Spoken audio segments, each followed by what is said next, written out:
श्रोता प्रेमियों, मैं राम सागर शास्त्री आप लोगों के समक्ष रखने जा रहा हूं रावण और बाली का युद्ध। देखिए, रावण 4 वेद, 18 पुराण, 6 शास्त्र, 14 उपनिषदों का ज्ञाता था। यहां तक रावण मस्तक रेखा का ज्ञाता और बहुत बड़ा तंत्राचार्य था। रावण भगवान शंकर का बहुत बड़ा भक्त था।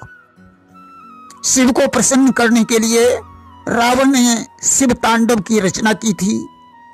समस्त देवता रावण के अधीन थे। रावण के इशारे पर मेघ बरसते थे। रावण के इशारे पर पवन का संचार होता था। समस्त ग्रह रावण के अधीन थे।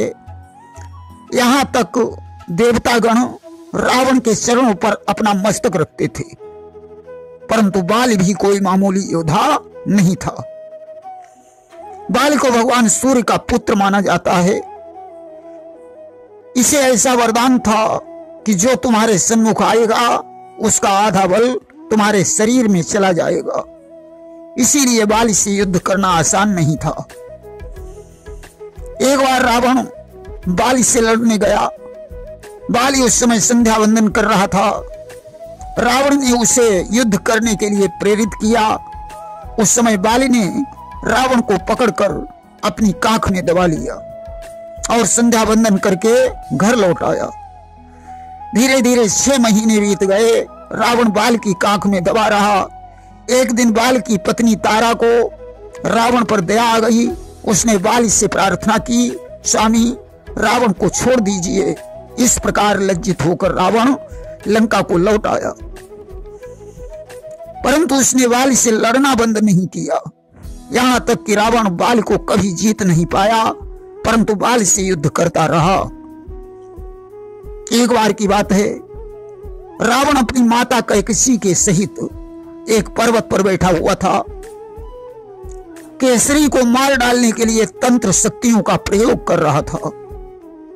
जिस समय इसने केसरी को मारने के लिए 10 दीपाली शक्ति का प्रयोग किया, उस समय बाली उन दीपकों के उद्गम स्थल पर पहुंचा जहां उसने रावण को पर्वत के ऊपर बैठे हुए देखा। बाली को रावण पर गुस्सा आ गया। उसने रावण के ऊपर गदा बरसाना शुरू कर दिया। रावण बुरी तरह घायल हो गया। बाली ने उसे धक्का देकर पर्वत से नीचे गिरा दिया। रावण गिरकर बेहोश हो गया। कैकसी उसे घर उठा लाई। रावण का उपचार होने लगा, परंतु कोई भी वैद्य उसे ठीक नहीं कर पाया। उस समय सुषेण वैद्य की आवश्यकता पड़ी। सुषेण वैद्य बाली के ससुर थे। मंदोदरी ने अपने भैया मायावी का ध्यान किया। मायावी तत्काल लंका पहुंचा। उसने कहा, कहो बहन, मुझे क्यों याद किया है? मंदोदरी ने कहा, भैया आज स्वामी को बाली ने बहुत मारा है। उनकी हालत गंभीर है, इसलिए जैसे भी बने तुम सुषेण वैद्य को ले आओ। कि ले आओ वैद्य सुषेण शीघ्र, स्वामी की हालत ठीक नहीं। बाली ने उन्हें बहुत मारा, मानते हमारी सीख नहीं। मायावी ने कहा, बहन आप चिंता मत करें, मैं अति शीघ्र सुषेण वैद्य को लेकर आ रहा हूं। आज मायावी सुषेण के आश्रम पर पहुंचा। इसने कोढ़ी का रूप बनाया। कोढ़ी बनकर मायावी ने अपनी माया फैलाई है। हे वैद्यराज उपचार करो, सुन दया वैद्य को आई है। कोढ़ी बनकर जो मायावी ने आवाज लगाई, वैद्य जी बाहर निकले। उन्हें उस कोढ़ी पर दया आ गई। उन्होंने कहा, चिंता करने की जरूरत नहीं है। मेरे पास ऐसी जड़ी बूटियां हैं जो 4 दिन में तुम्हारे कोढ़ को ठीक कर देंगी। जो वैद्य ने जड़ी की खोज के लिए अपना पैर आगे बढ़ाया, त्यों ही मायावी ने वैद्य की कलाई पकड़ ली और अपना असली रूप प्रकट कर दिया। मायावी ने मायावी बन पकड़ी वैद्य की कलाई है। लंका तुमको चलना होगा, रावण पर आफत आई है।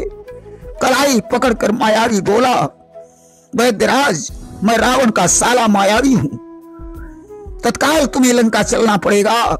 हमारे बहनोई रावण की हालत गंभीर है, उन्हें ठीक करने के बाद मैं तुम्हें फिर यहीं पहुंचा दूंगा।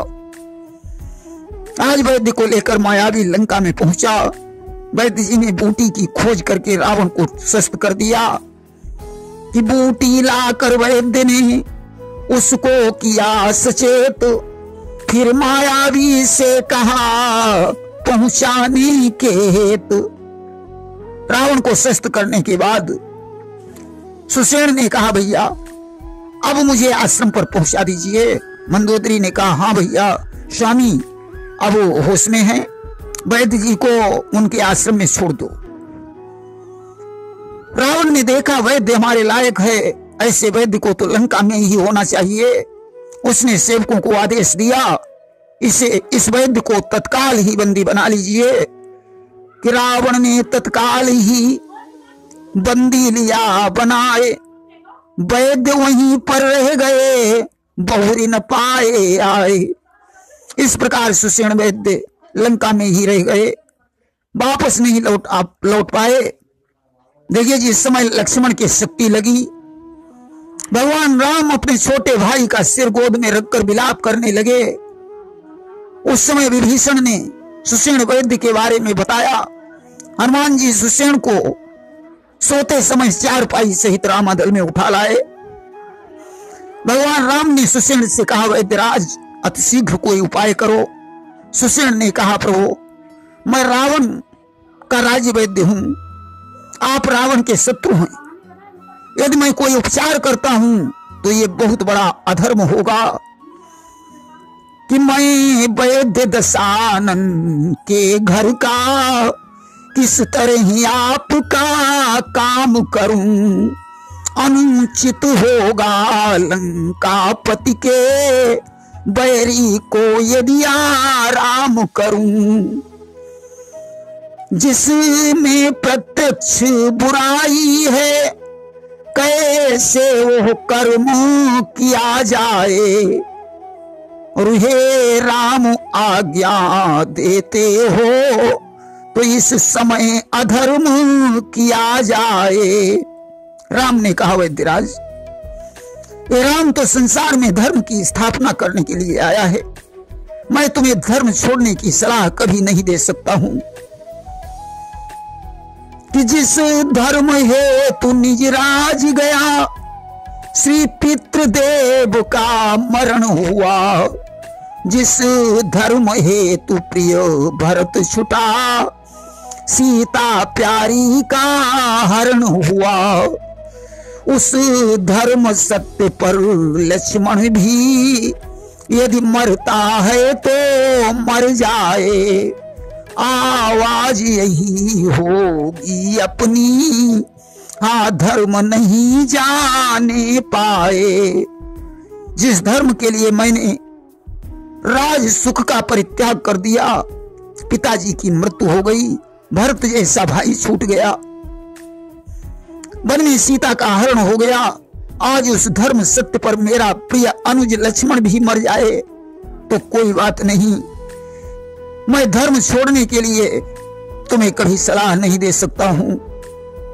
सुषेण हाथ जोड़कर कहने लगा प्रभु अरे मैं तो आपकी परीक्षा ले रहा था, अरे मैं आपका ही दास हूं, आपका सेवक हूं। नाड़ी देखकर संजीवनी बूटी की आवश्यकता बताई। हनुमान जी पूरा पर्वत उखाड़ लाए। वैद्य जी ने संजीवनी बूटी के द्वारा लक्ष्मण को जीवित कर दिया। हनुमान जी ने फिर उन्हें लंका में पहुंचा दिया। प्रेम से बोलिए वृंदावन बिहारी लाल की जय।